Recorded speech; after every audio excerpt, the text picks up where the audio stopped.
श्री चंद्रशेखर। उपाध्यक्ष जी, आज की बहस में ऑर्डर प्लीज। हर तरह की बातें कही गई। Order please. मैं इस बहस की उपयोगिता के बारे में ही शुरू से संदेह रखता हूं। मैं ये नहीं जानता है बहस किस लिए हो रही है। मैंने प्रारंभ में भी ये कहा था कि यदि मैं क्षमा के साथ कहूं तो राष्ट्रपति महोदय ने इस बहस की इजाज़त क्यों दी, ये भी बात मेरी समझ में नहीं आती है। बजट सेशन चल रहा था पार्लियामेंट का, सरकार किसी समय भी गिराई जा सकती थी।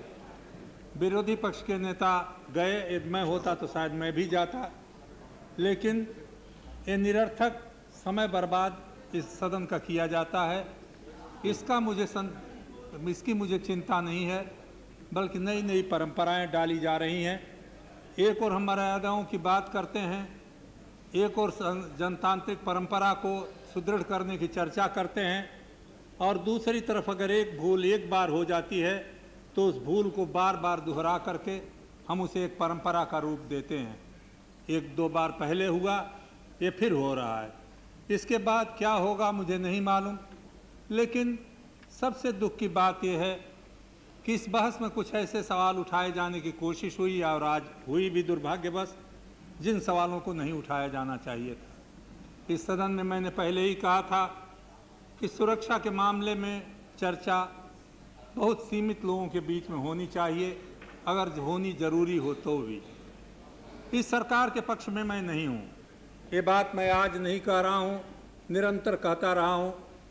प्रधानमंत्री जी आज कह भी दिए कि कभी कभी हमसे वो सहमत हो जाते हैं। पहले तो बराबर ही हम दोनों सहमत हो जाते थे, लेकिन इस समय कुछ असहमति ज़्यादा है, सहमत कभी कभी ही होती है। असहमत कोई व्यक्तिगत कारणों से नहीं है, मौलिक विचारों में अंतर होने के कारण है। हमारे और उनके विचारों में मौलिक अंतर है। हमारे मित्र जॉर्ज फर्नांडिस से मेरी सहमत कोई नहीं है, लेकिन जिस समय सुरक्षा के मामलों में बयान दिए गए, जॉर्ज फर्नांडिस को बिना मिले, उनसे बिना पूछे मैंने कहा कि इस विवाद में रक्षा मंत्री के विरुद्ध कोई बयान देना उस व्यक्ति का मेरी समझ में उत्तरदायित्वपूर्ण नहीं है जो सुरक्षा के बारे में या सरकार चलाने के बारे में या संसदीय परंपरा के बारे में, उसके भविष्य के बारे में थोड़ी भी चिंता रखता है। मैं किसी व्यक्ति विशेष को नहीं कहना चाहता, लेकिन जो लोग उच्च पदों पर रहे हैं, जो लोग जिम्मेदारी को निभाए हैं, जिनको सुरक्षा मंत्रालय के बारे में जानकारी है, वो लोग इस बात की चर्चा चलाएं कि किन कारणों से एक कोई अधिकारी हटाया गया, उस पर कोई कमेटी बैठाई जाए, उस पर कोई बहस चलाई जाए। तो मुझे ऐसा लगता है कि हम अपने राष्ट्रीय कर्तव्य का निर्वहन नहीं कर रहे हैं।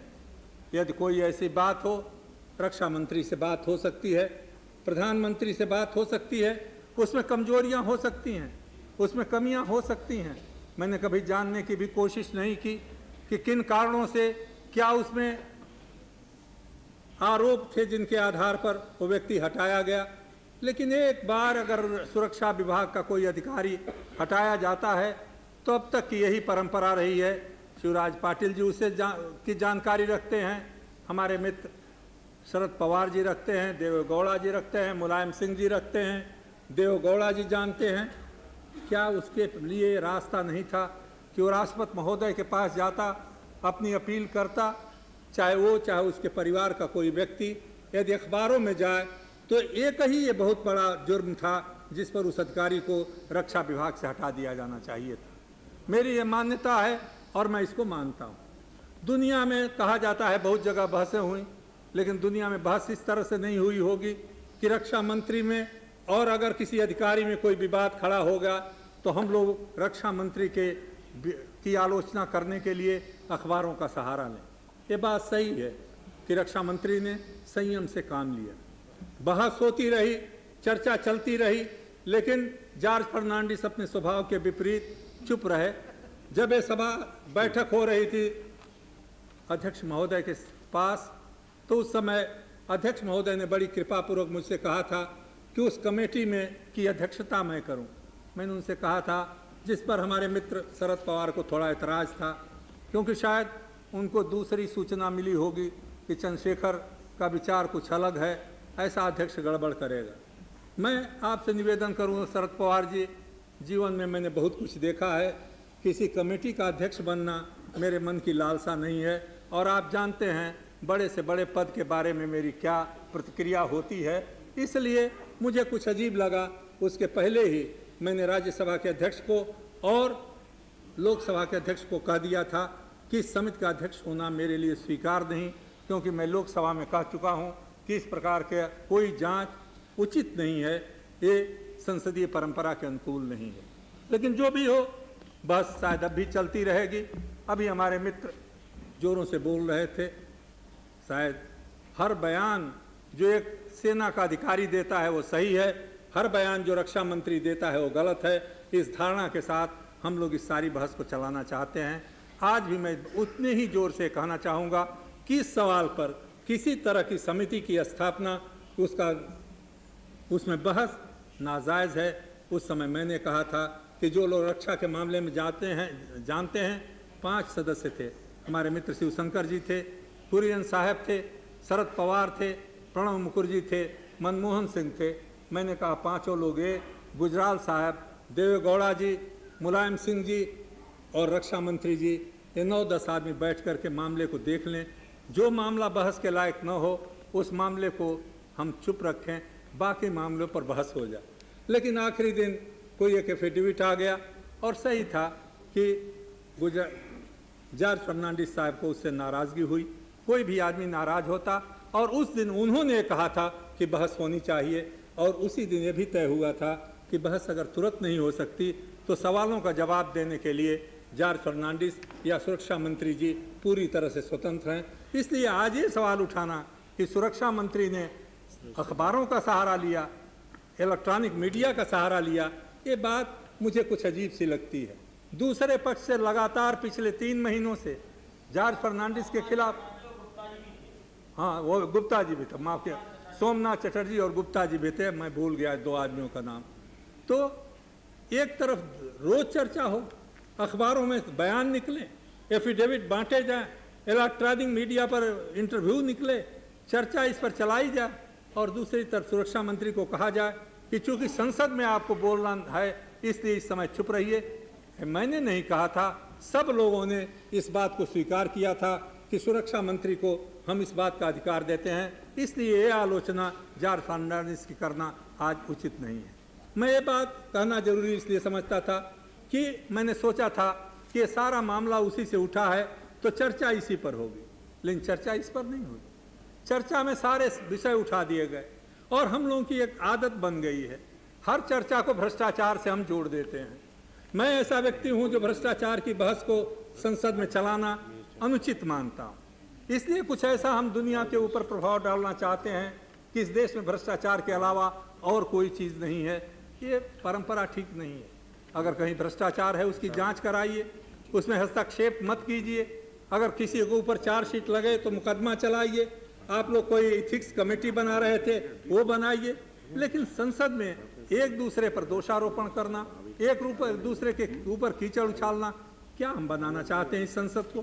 क्या हम प्रतिष्ठा देना चाहते हैं इस संसद के बारे में? क्या हर व्यक्ति यहाँ का बेईमान है? क्या हर सदस्य की गरिमा पर, गौरव पर एक क्वेश्चन मार्क, एक प्रश्नवाचक चिन्ह लगाना ही हमारा कर्तव्य रह गया है? इस बात को हम लोग नहीं सोचते कि हम लोगों की मर्यादा लोगों की नज़र में यूं ही गिर रही है, हम लोग और उसको गिराने की कोशिश क्यों कर रहे हैं? इसलिए मैं कहता हूं कि ये सवाल, ये बहस अगर यहीं पर बंद हो जाए तो अच्छी है। दूसरे सवाल, मैं उन व्यक्तियों में से, दुर्भाग्य है मेरा, अभागे लोगों में से हूं जो सरकार के हर कदम को, जो पिछले साल में हमारे मित्र मुरली मनोहर जी आपने उठाए हैं, मैं उससे सहमत नहीं हो सका। पहला बड़ा पराक्रम का काम आपने अणु विस्फोट का किया। इस सदन में बड़ी प्रशंसा लूटने की कोशिश की, आपने नहीं, आपसे पहले हमारे दूसरे मित्रों ने कहा कि वो तो विस्फोट हम ही करने वाले थे, थोड़ी देर हो गई, नहीं तो विस्फोट हम कर दिए होते। कोई उसमें पीछे नहीं रहा। लेकिन मैंने जब उस बहस में हिस्सा लिया तो मैंने कहा अणु बम विनाश का हथियार है और इस हथियार के बनाने के विरुद्ध में हूँ। कहा जाता है सुरक्षा का अधिकार है, हथियार है। मैंने ये कहा ये सुरक्षा का हथियार नहीं है। प्रधानमंत्री जी, बड़ी प्रशंसा मिली, बड़ी शोहरत दी गई। ये नहीं कि केवल राजनीतिक लोगों ने की, हमारे वैज्ञानिकों ने भी बढ़ करके बड़ी प्रशंसा पाई। आपने भी ऐसा राष्ट्रीय एक उपलब्धि प्राप्त की कि एक वैज्ञानिक को आपने रात भर में भारत रत्न बना दिया। शायद दुनिया के इतिहास में एक पहला पराक्रम भारत की सरकार ने दिखाया हो। लेकिन उसके होने के बाद कहा गया हम लड़ने के लिए तैयार हैं, हम एक हो गए एक परमाणु बम वाले देश, हमारे सामने कोई टिकने वाला नहीं है। 7 दिन के अंदर जब पाकिस्तान ने वही करके दिखा दिया तो उसके 10 दिन के बाद भारत की सरकार की आवाज बदल गई और कहा गया कि हम अब पाकिस्तान से दोस्ती करना चाहते हैं। एक और युद्ध की तैयारी, एक और अणु बम का हथियार बना करके अपने देश को पुरुषार्थ की बखान करना, और उसके 1 महीने के अंदर दोस्ती का बखान या दोस्ती का प्रयास के बाद बच्चों का खिलवाड़ हो सकता है। किसी सक्षम समझदार राजनीतिक नेतृत्व का ये काम नहीं हो सकता। और उसके लिए किया क्या गया? बस से जाए जाए लाहौर अच्छा है, लाहौर हमारे देश के साथ रहा है, हम लोगों का भाईचारा है, बस से जाना एक बात है। लेकिन कहा गया मार्च इन द हिस्ट्री, कहाँ इतिहास बन गया अचानक एक बस के जाने से। और बस में एक लाहौर डिक्लेरेशन, एक लाहौर घोषणा हुई। दुनिया के कुछ देशों ने कहा, बड़ी भारी घोषणा हो गई, हमारे अखबारों ने प्रशंसा के पुल बांध दिए। लेकिन जब हम लोग लंका में गए और सार्क में पाकिस्तान के लोगों ने कहना शुरू किया कि ये बड़ी अच्छी घोषणा है, इसको सार्क डिक्लेरेशन में एक जुटा लीजिए, शामिल कर लीजिए, तो हम लोग बगले में हाँकने लगे। पूरी तरह तो नहीं जुटा, कुछ तो जुट गया। ये बड़ी भारी उपलब्धि है सरकार की। 50 वर्षों में सारी कोशिश के बावजूद पाकिस्तान कश्मीर के मसले को अंतर्राष्ट्रीय मसला नहीं बना सका था। इस सरकार ने उसको अंतर्राष्ट्रीय मसला बना दिया। ये बड़ी भारी उपलब्धि है और उस उपलब्धि का नतीजा आज हम देख रहे हैं। किस तरह के वक्तव्य आज पाकिस्तान से आ रहे हैं, किस तरह की त्योरी दिखाई जाती है। और इस घटना के बाद आपस में इतना विवाद, अग्नि का परीक्षण केवल 4 दिन रुक नहीं रख सकता था, ये बहस खत्म होने के बाद नहीं लग सकती तो वो काम नहीं हो सकता था। 2 दिन पहले अग्नि की परीक्षा करके आप फिर ये दिखाने की कोशिश करें हाँ कि हम ही पुरुषार्थी हैं, हम ही सामर्थ्यवान हैं, हम ही शक्तिशाली हैं। नतीजा ये निकला कि पाकिस्तान भी वही कर रहा है। जिस बात से हमको डर था वो डर आज साबित हो रहा है। ये क्षेत्र जो है ये एक बार फिर हथियारों की होड़ का क्षेत्र बन रहा है। कोल्ड वार, शीत युद्ध समाप्त हो गया था रूस और अमेरिका के अंदर। क्षमा कीजिएगा, मेरा डर है, मेरे मन की शंका है, मैं बहुत अंतर्राष्ट्रीय राजनीति को नहीं जानता, लेकिन जाने अनजाने हम इस भूखंड को शीत युद्ध का एक एरिया, एक क्षेत्र बनाने की गलती कर रहे हैं। इसलिए मेरे मन में होता है कि या तो मेरे मन में डर ज्यादा हो गया है, पुरुषार्थी उतना है हूँ नहीं, पराक्रमी उतना हूँ नहीं, कुछ पराक्रमी लोगों के पराक्रम को मैं पहचान नहीं पाता हूँ। लेकिन क्षमा कीजिएगा उपाध्यक्ष महोदय, मेरे मन में डर है, मेरे मन में शंका है, और इस शंका को बल और बढ़ता है। दुनिया की कुछ बड़ी ताकतें सारी दुनिया को एक सूत्र में पिरोना चाहती हैं, अपने रास्ते पर अनुशासित करके चलाना चाहती हैं। वो ताकतें अगर कभी कोरिया में जा सकती हैं, कभी वियतनाम में जा सकती हैं, कभी जा सकती हैं इराक में, कभी जा सकती हैं युगोस्लाविया में, तो क्या वो हिंदुस्तान की ओर नजरें नहीं उठा सकती हैं? क्या वही सवाल है। हम किसी एक क्षेत्र विशेष का नाम नहीं लेते, नहीं लेता, मैं नहीं लेता। एक खतरा है हमारे देश के ऊपर, और इस खतरे की ओर बिना आगाह हुए, इस खतरे की ओर बिना सोचे हुए आप प्रशस्ति अपनी पढ़ते जाइए, लोगों को भ्रम में रखते जाइए, लेकिन वास्तविकता जो है हमारे आंखों को के सामने मुंह बाए खड़ी हुई। ये बातें अंतर्राष्ट्रीय जगत में हम कहाँ पहुँच गए हैं। अभी हमने सुना दुनिया के देशों में हमारी बड़ी इज्जत बढ़ गई है। वो इज्जत कहाँ बढ़ी है? इज्जत वहाँ बढ़ी है। अभी मैं 3 दिन पहले 4 दिन पहले गुजरात में गया था, मुरारजी भाई की एक मूर्ति का अनावरण करने के लिए। वहाँ चंद्रशेखर धर्माधिकारी, जो दादा धर्माधिकारी के पुत्र हैं, एक कमेटी के वो अध्यक्ष हैं, जो कमेटी इस बात की जांच कर रही है कि कितने अवेश्यावृत्ति हमारे देश में। और उन्होंने जो बातें उस सार्वजनिक सभा में कही, लोगों की आंखों में आंसू आ गए। 1-2 नहीं, लाखों हमारी बहनें आज शरीर व्यापार करने के लिए मजबूर हैं। आज हमारे देश में कहा जाता है सेक्स वर्कर हैं, सेक्स वर्कर की उपाधि दे करके उनका संगठन बनाया जा रहा है। ये उपलब्धि है। सांस्कृतिक क्षेत्र में, मानव मर्यादा के क्षेत्र में स्त्री को जो आप कितना 33% रिजर्वेशन यहाँ पर देना चाहते हो, इस बात की ओर कभी ध्यान गया है क्या? प्यासे भूखे गांव की ओर ध्यान गया है? हमारे मित्र हैं, मित्र क्या कहूँ, छोटे भाई जैसे हैं जसवंत जी, इनकी मैं बड़ी इज्जत करता हूँ, इनकी बुद्धि की, इनके विचारों की, लेकिन पता नहीं इनको क्या हो गया। इन्होंने एक दिन भाषण इनका पढ़ा, मुझे आश्चर्य हुआ। Whatever may be the political consequences, reform will go. Mister George Fernandes, it was your finance minister who was speaking. मैं समझता हूँ 1991 में जिन लोगों ने लिबरलाइजेशन या उदारीकरण किया, उन्होंने अपराध किया। इसी सदन में मैंने कहा था, मनमोहन सिंह जी, मेरा मन मानने को स्वीकार नहीं होता कि जो कुछ सोचा था पंडित जवाहरलाल नेहरू से लेकर के इंदिरा गांधी तक, वो सारी इंदिरा गांधी की, सारे जवाहरलाल और गांधी जी की बुद्धि आपकी बुद्धि से और नरसिम्हा राव की बुद्धि से कम हो गई। ये स्वीकार करने के लिए मेरी समझ में ये मेरा मन नहीं मानता। उन्होंने किया तो जॉर्ज फर्नांडिस साहब, आप बयान दे रहे थे, बड़ा उत्साहजनक लगा, लेकिन क्या आपकी सरकार उस दिशा में उसको बदलने का कोई कदम उठाई? स्वदेशी का नारा देना आसान है, स्वदेशी के लिए कुछ भी कदम उठाया गया? आपने बहुत आंकड़े दिए, मैं जानता हूं हमारे मित्र बैठे हुए हैं जो बड़े स्वदेशी वाले हैं। जो कुछ हो रहा है, राज्य सरकारें जो कर रही हैं, केवल वेस्ट बंगाल में नहीं हो रहा है, सारे मुख्यमंत्री आज आज़ाद हैं विदेशों से पैसा मांगने के लिए, वर्ल्ड बैंक और IMF से समझौता करने के लिए। कितना बड़ा भार, कितना बड़ा बोझ भारत के अर्थ पर, अर्थनीति पर, आर्थिक स्थिति पर पड़ने जा रहा है। कि जसवंत सिन्हा जब रात को सोते होंगे तो इनको बात याद आती होगी। केवल अपने रिजर्व बैंक को नहीं देखते होंगे, कितना कर्जा लिया है राज्यों ने, और हर राज्य से अगर भुगतान नहीं कर पाएगा तो उसकी देनदारी आपके ऊपर होगी। आपने कोई इस पर रोक लगाई? किसी मुख्यमंत्री को वैसे एडवर्टीजमेंट छापने से आपने मना किया? क्या आपने स्वदेशी के लिए कहा कभी? अपने देश के लोगों को उतना बड़ा एडवर्टीजमेंट निकल रहा है, क्या वित्त मंत्रालय ने कहा कि अपने देश की बनी हुई वस्तुओं को खरीदो? क्या हुआ आपके पुरुषार्थ को, मुरली मनोहर जोशी जी? मैं बार बार आपसे कहा करता था, एक बार नहीं अनेक बार, मोर मुकुट कटकाछनी भले बने हो नाथ, तुलसी मस्तक तब नवे जब धनुष बाण हो। वो धनुष बाण हाथ में नहीं रहा, आप बिखर गए, आप दबक गए। आप ये समझे कि किसी तरह से, ये मत कहिए, दूसरों की आलोचना करना बड़ा आसान है, लेकिन सत्ता का मोह बड़ा मुश्किल होता है। मैं जानता हूं आप में कोई कमी नहीं, मैं जानता हूं अडवाणी जी के पुरुषार्थ में कोई कमी नहीं, मैं जानता हूं अटल बिहारी वाजपेयी के चिंतन में कोई कमजोरी नहीं, लेकिन ये कुर्सी जिस पर आप लोग बैठे हुए हैं, ये आदमी को ऐसा पकड़ लेती है कि इसको छोड़ना बड़ा मुश्किल हो जाता है।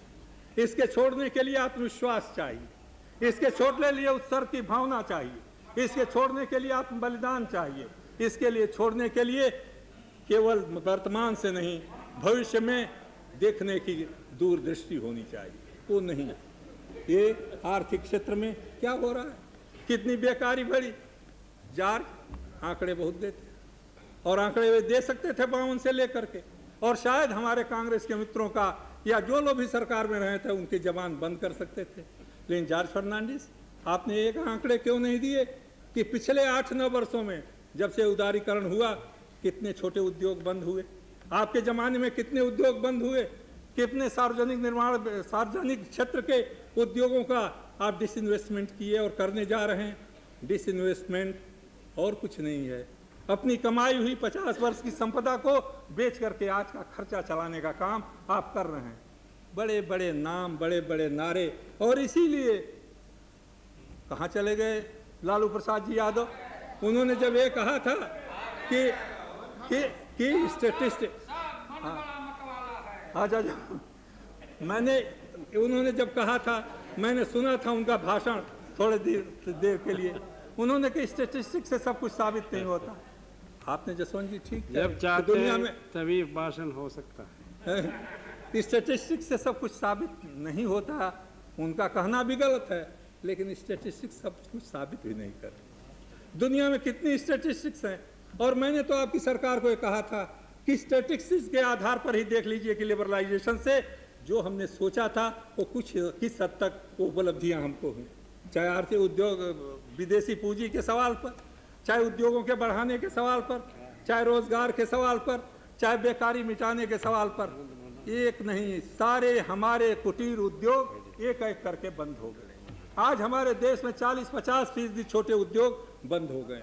टाटा ऐसी कंपनी में 20,000 लोग पिछले 4-5 वर्षों में रिट्रेंच हुए।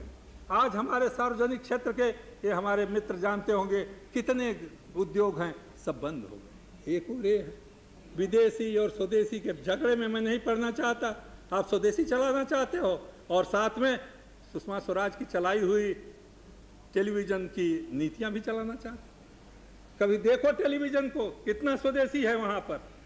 उस टेलीविजन के होते हुए उमा जी तपस्विनी हैं, वो पता नहीं कभी देखती हैं कि नहीं टेलीविजन को। उस टेलीविजन का और स्वदेशी का क्या संबंध? उसका कोई दूर का भी रिश्ता हो सकता है क्या? उसको आप नहीं रोक सकते थे क्या? उस पर आप प्रतिबंध नहीं लगा सकते थे क्या? उसमें नई तरह की तस्वीरें आप नहीं दिखा सकते थे? मैं आपसे पूछना चाहता हूं, मैं जानता हूं कि WTO पर दस्तखत करने के बाद हम बहुत हद तक मजबूर हैं, लेकिन पेटेंट बिल पास करते समय विधि आयोग के सिफारिश को छिपा करके रखना कोई जरूरी था क्या? उस पर चर्चा इस सदन में नहीं हो सकती थी? उसके जरिए जो संविधान, उस कानून में परिवर्तन हो सकते थे, वो परिवर्तन नहीं हो सकता था? वो क्यों नहीं किया गया? वो करने के पहले हमारे मित्र जो हैं कांग्रेस के लोग, ये लोग भी कहते हैं उसको करना तो जरूरी।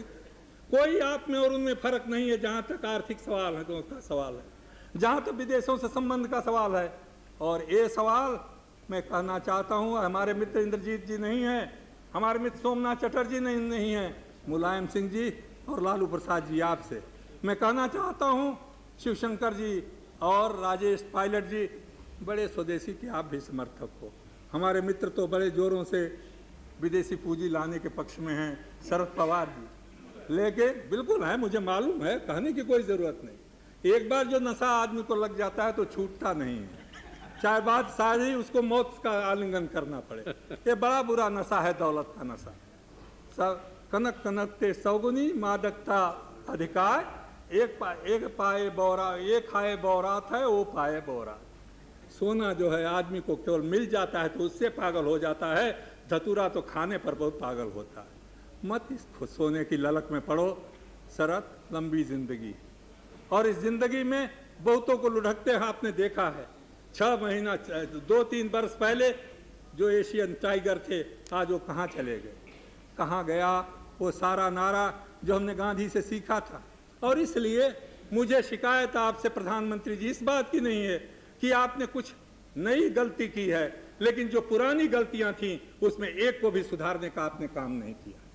मैं उन बातों में नहीं पढ़ना चाहता, किससे समझौता किया, किसने क्या नखड़े दिखाए, उस नखड़े को मनाने के लिए आपने प्रधानमंत्री पद की गरिमा को कैसे कम कर दिया। मैं भी नहीं मानता जो हमारे किसी मित्र ने कहा, इंद्रजीत जी, कि अगर अडवाणी जी किसी को समझाने चले गए तो उनकी मर्यादा नहीं गिर गई, क्योंकि राज को चलाना है तो कभी हथियार उठाना पड़ता है, कभी लोगों से मिन्नत भी करनी पड़ती है, कभी लोगों को समझाना पड़ता है। हमारे घर का कोई आदमी अगर बेवकूफ़ निकल जाए, पागलपन करे, झगड़ा करने पर तैयार हो जाए, तो क्या हम उसको समझाते नहीं हैं? उसको हम खुद समझाते हैं, नहीं मानता है उसके दोस्तों से समझाते हैं, उसको बताने की कोशिश करते हैं। अपने घर में समझाने का रास्ता और भारत माँ के बेटों के साथ केवल गोली चलाने का रास्ता, हर समय हिम्मत दिखाने का रास्ता। हमारे कम्युनिस्ट मित्र तो हरदम मार्क्स चले गए, लेनिन चले गए, अब इनके दिल से वो बंदूक नहीं गई। बंदूक गई सब चीज़ का जवाब नहीं है दोस्तों। इसी देश में महात्मा गांधी ने समझा बुझा करके करोड़ों को ब्रिटिश साम्राज्य के खिलाफ खड़ा कर दिया था। अडवाणी जी, घबराइएगा मत इन आलोचनाओं से, जरूरत पड़े तो समझाइएगा, लेकिन जरूरत पड़े तो जरा हिम्मत भी दिखाइएगा। हर समय एक ही बात नहीं कि जब कोई हो जाए तो डर करके समझौता करने के लिए उसके पैर पकड़ लिए जाए, ये नहीं हो सकता। सरकार में है तो सरकार में कभी कभी कठोर कटु निर्णय लेने पड़ते हैं, और कटु निर्णय केवल अपने लिए नहीं, वो कटु निर्णय लेने पड़ते हैं देश के लिए, राष्ट्र के लिए। मैंने सुना जसवंत की एक बात, अच्छी बात उन्होंने कही, कि आपको क्या मतलब है स्टैटिस्टिक्स से। आप आइए उक्का बक्का तीन तड़ोक्का खेलिए। उक्का बक्का तीन तड़ोक्का को इतना छोटा मत समझिए, उसके आगे वाला आप भूल गए हैं। चंदा मामा आरे आवा पारे आवा, नदी या किनारे आवा, सोने की कटोरिया में दूध भात ले आओ। ये घूटू बबुआ के मुँह में घूटू, ये दादी माँ सिखाती थी। इसके पीछे एक आदर्श है, एक सिद्धांत है, ये समझिए नहीं।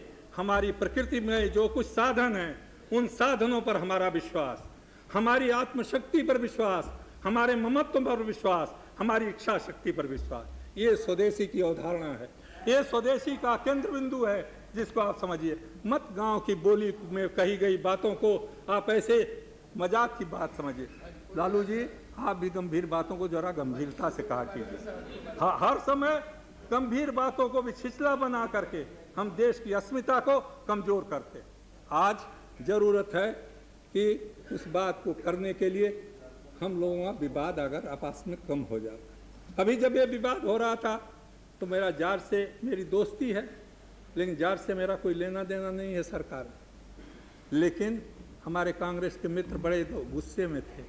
गुस्से में होके क्या करोगे? जो कागज वो कह रहे थे उनके पास वो कागज अभी आ गया, चाहते हो उसको देख? नहीं, आप हम ही आके किसी ने कहा वो कागज आ गया, क्या यही हम एक दूसरे को दिखाना चाहते हैं? क्या इसी के लिए संसद है? किसी के लिए विश्वास और क्या कहते हैं अविश्वास है? क्या इसी चर्चा के लिए संसद है? क्या इसी के लिए हम लोग? उपाध्यक्ष महोदय, मैं बोलता नहीं, मेरी बोलने की इच्छा नहीं। बड़ी कृपा कि आपके अध्यक्ष महोदय ने मुझे इस समय अनुमति दी, लेकिन कहीं गलतफहमी न हो जाए।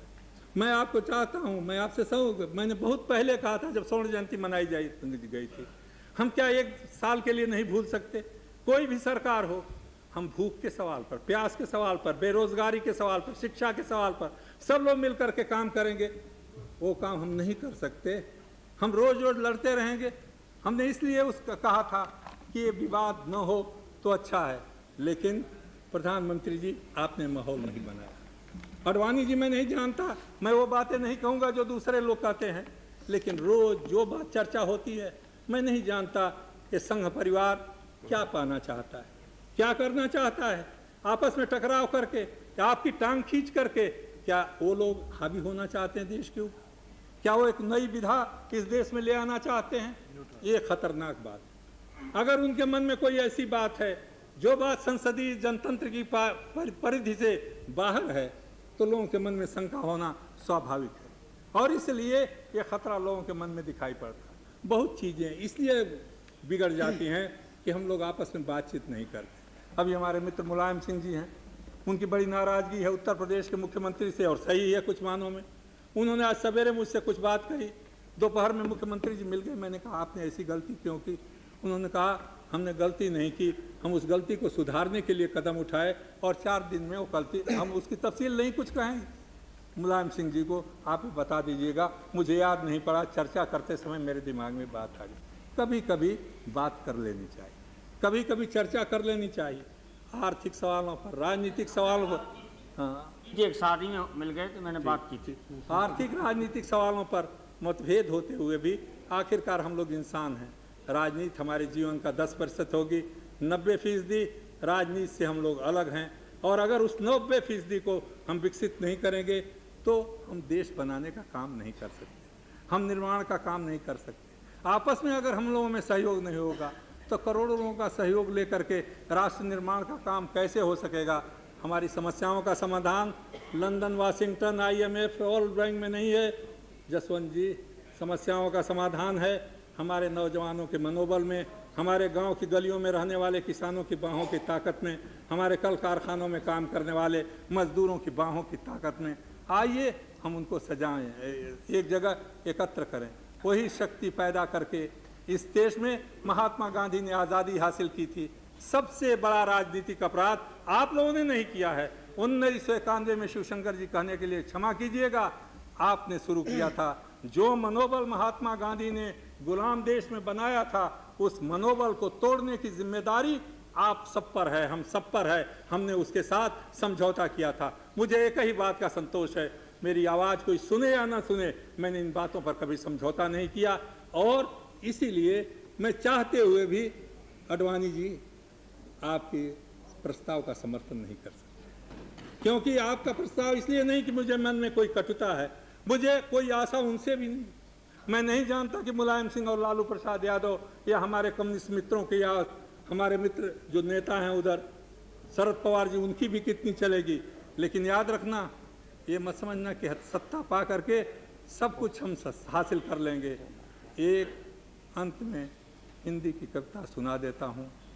जिन हाथों में शक्ति भरी है राज तिलक देने की, उन हाथों में ही ताकत है सर उतार लेने की। श्री नायडू।